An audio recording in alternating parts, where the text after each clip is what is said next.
항상 대한민국의 정확하고 빠른 소식을 알리기 위한 시스코크입니다. 구독과 좋아요는 영상 제작에 큰 힘이 됩니다.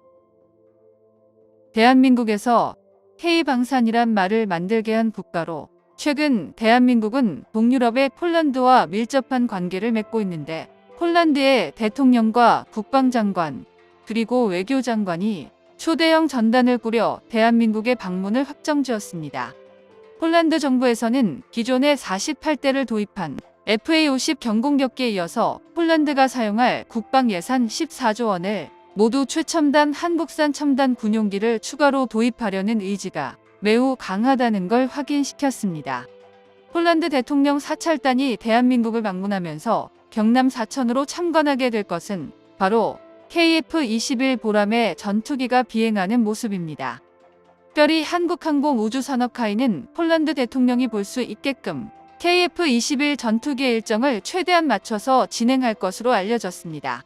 항공산업 소식통에서는 KF-21 CJ4호기의 비행이 당초 다음 달로 예정되어 있었으나 조립 과정과 비행 시험 준비가 순조롭게 이루어져 시험 비행 일정을 최대한 앞당기기로 했습니다. 게다가 해외 기술자 등의 여러 사정 등을 감안해 일정을 앞당겨 KF-21 CJ4호기의 초도 비행 일정을 최대한 빠르게 진행시키기로 합의했습니다. KF-21 전투기 CJ4호기는 기존 시제기들과는 다른 차이점이 있어 제대로 비행하는지 이번 시제기 시험 비행에 많은 관심을 기울이고 있습니다.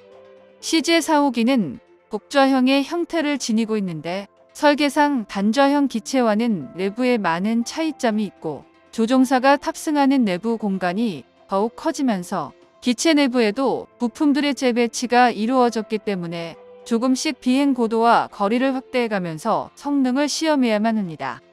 폴란드의 KF-21 전투기에 대한 관심을 공식적으로 표현하면서 유럽 내부에서도 심각한 고민에 빠졌는데요. 유럽만의 굳건한 방위산업 카르텔에 대한민국이 큰 돌을 던졌습니다. 유럽의 방위산업에 높은 영향력을 자랑하는 프랑스 언론 역시 KF-21 전투기가 처음 등장했을 당시만 하더라도 처음에는 유럽 국가 내에서 KF-21 전투기 도입 실현은 매우 어려울 것이라며 라팔 전투기와 비교해 성능이 떨어진다는 등 폴란드 공군의 KF-21 전투기 도입을 비관적으로 말하다가 갑자기 폴란드 대통령까지 직접 한국 방문을 선언해버리면서 상황은 180도 바뀌기 시작했습니다. 특히 폴란드 군사무기 연구원들까지 참여를 확정짓자 폴란드의 흐바웩 방위산업 회장은 KF-21 전투기의 공동개발 국가인 인도네시아 대신 자신들과 공동개발을 염두에 두고 있다고 공식 선언했습니다. KF-21 보람의 전투기의 시험 비행을 참관할 폴란드 조종사 역시 공군 평가전에서 지난해 배출한 17명의 시험평가 조종사들 중에서 폴란드 정부가 직접 엄선하기로 했습니다.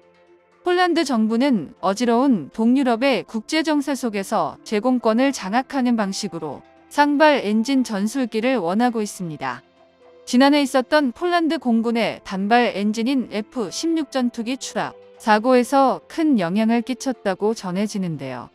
전투기의 단발 엔진 기체는 쌍발 엔진 기체보다 가격이 저렴하고 정비성이 단순하다는 장점이 있지만 기체의 엔진 한쪽이 잘못되었을 때 패닝 추락 상황이 자주 이어지기 때문에 폴란드 공군 역시 상발 기체인 KF-21 전투기를 선호한다며 연신 러브콜을 보내고 있습니다. 게다가 폴란드의 경우 FA-50 경공격기와 함께 K2 전차 등 대한민국 무기를 많이 구매를 했는데요. 한국형 무기 플랫폼을 공유하는 폴란드 상황상 기체 정비창 공유가 가능해지면서 가장 큰 장점 중 하나로 떠오르고 있습니다. FA-50 경공격기의 폴란드 수출용이 비행 성공 이후 폴란드 공군에선 추가적인 도입 요청과 동시에 비행 테스트를 진행을 하고 있습니다. 기체의 가동률, 즉 전투 기동에 대해서는 FA-50 경공격기가 국내에서 가장 압도적인 기량을 가지고 있으며 한국산 부품을 공유하는 기체 정비창 설치가 타이 엔지니어들의 주 업무이다 보니 KF-21 전투기 역시 폴란드에 수출이 성사된다면 FA-50과 함께 부품 정비창을 전담할 것으로 보입니다. 폴란드 언론에서는 KF-21 보람의 전투기의 성능과 도입을 위한 정밀 분석 내용을 보도했습니다. 현재 폴란드 방위 언론에선 KF-21 전투기를 둘러싸고 제기되고 있는 가장 뜨거운 논쟁 중 하나가 KF-21 전투기가 정확히 몇 세대의 전투기인가인데요. 전투기는 레이더, 피탐 회피 능력 같은 스텔스 기능에 따라 5세대 또는 4세대로 구분됩니다. 반면 대한민국 정부나 개발 주체들은 4.5세대라는 표현을 사용했습니다. 그동안 대한민국 정부에서 KF-21 보라매를 4.5세대급 전투기라고 부르는 까닭은 절반의 스텔스 플랫폼으로 시작해 단계적으로 5세대에서 5.5세대의 전투기에 도달하는 진화용 블록 개념 때문입니다. 현재 KF-21 전투기의 동체 형상은 완벽한 5세대급의 첨단 스텔스기 형상을 갖추었으며 현존하는 세계 최강 스텔스 전투기 F-22 랩터와 KF-21이 닮았다며 외신들은 미니 랩터라는 표현을 자주 사용합니다. 기체 형상이 레이더 전파의 반사를 최소화할 수 있게 설계됐다는 뜻입니다.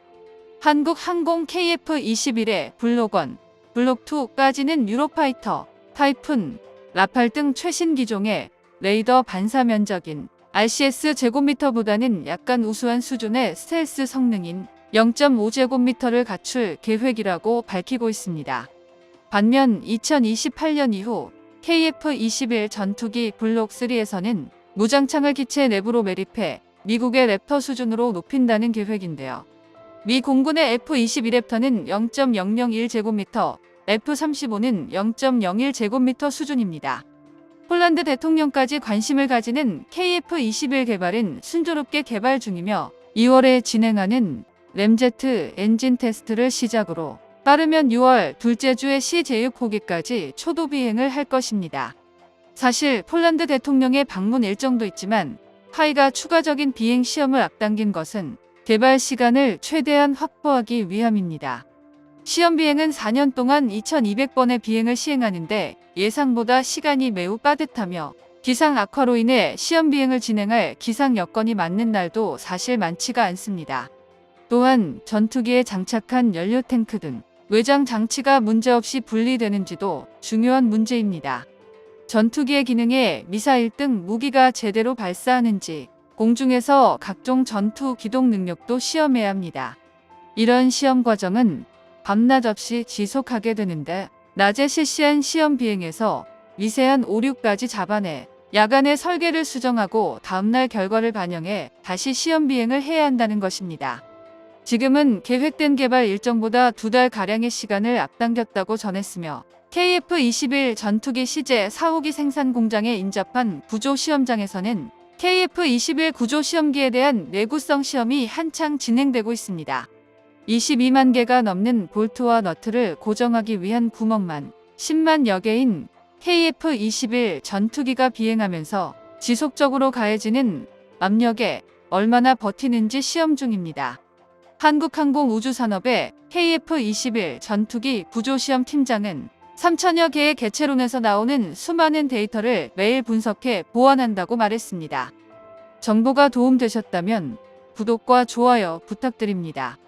이상 시스코크입니다.